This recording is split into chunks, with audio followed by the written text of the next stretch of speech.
Hey guys, today I'm going to talk about the theory between the geocentric and heliocentric models. So let's begin.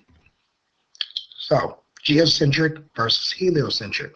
Let's break it down first. We're looking at the word geo, which means earth. Notice the image below as we're talking about geo. Let's look at helio, which means sun. And let's look at the model where we're talking about the sun. Now, it's going to be reiterated and stated several times, but the geocentric model refers to the concept of the Earth being the center of the universe, whereas the heliocentric model refers to the belief that the sun was the center of the solar system, so to speak. So, let's begin. Ancient observations. The ancient Greeks observed the sky and noticed that the moon, the sun, and stars seemed to move in a circle around the earth. It seemed that the earth was not moving and everything in the heavens revolved around the earth. As it turned out, it was very difficult to prove that the planets did not revolve around the earth without leaving the planet.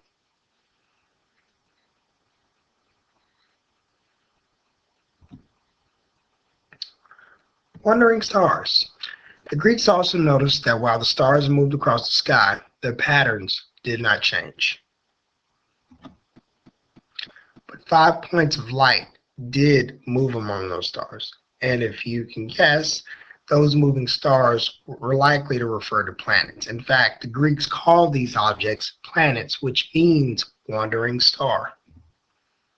They made careful observations of these planets, which included Mercury, Venus, Mars, Jupiter, and Saturn. So, the geocentric theory. Ancient Greeks, such as Aristotle, believed that the universe was perfect and finite, with the Earth at the exact center. This is considered the geocentric theory, which stated that the planets, moon, sun, and stars revolved around the earth.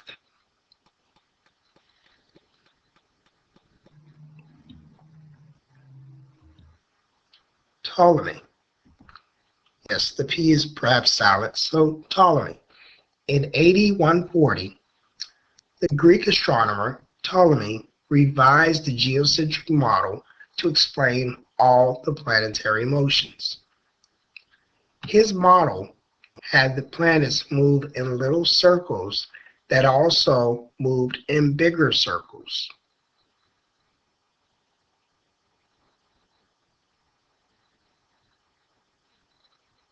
It's kind of a proposal of a loop-de-loop planet situation. And this belief actually persisted for about 1,500 years.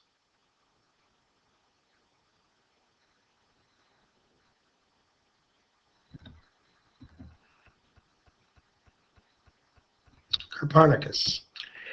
In the early 1500s, the Polish astronomer Copernicus suggested that the sun and not the earth was the center of the solar system and the planets revolved around it. This is the heliocentric theory. So remember, Ptolemy and Aristotle were responsible for this belief that there was a geocentric model, whereas in the early 1500s, which is 1,500 years later, Copernicus proposed that the heliocentric theory model was the way that the solar system was set up. Helios again means sun in Greek. So problems with geocentric theory that led to this. So Galileo first saw evidence that objects revolved around something besides the Earth when he found Jupiter's moons.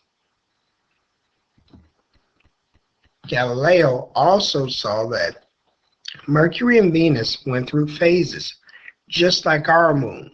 The outer planets, Mars, Jupiter, and Saturn, however, did not.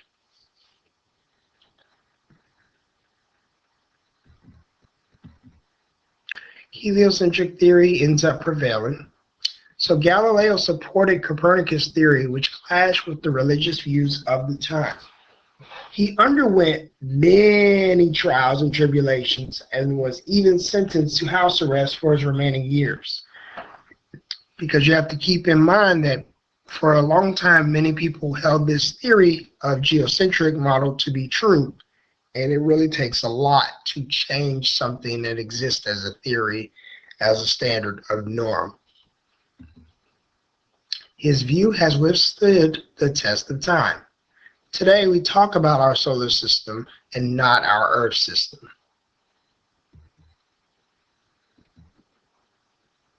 So what's gravity? Because gravity is a force that holds a lot of these things together. So let's talk about it. Gravity is the force of attraction between any two objects with mass. Most of you guys are familiar with the concept of the apple falling on top of Sir Isaac Newton's head to familiarize yourself with gravity, but it does so much more. The more mass, the more gravity you have. The further apart two objects are, the less gravity. So what force keeps the planets in their orbits? Gravity acts on all objects on Earth and the universe and even you. There is gravitational attraction between the sun and each planet. This is why they circle this sun, which is a star. This gravitational attraction pulls the planets toward the sun as they move through space. Instead of flying off into space, the planets move in orbits around the sun.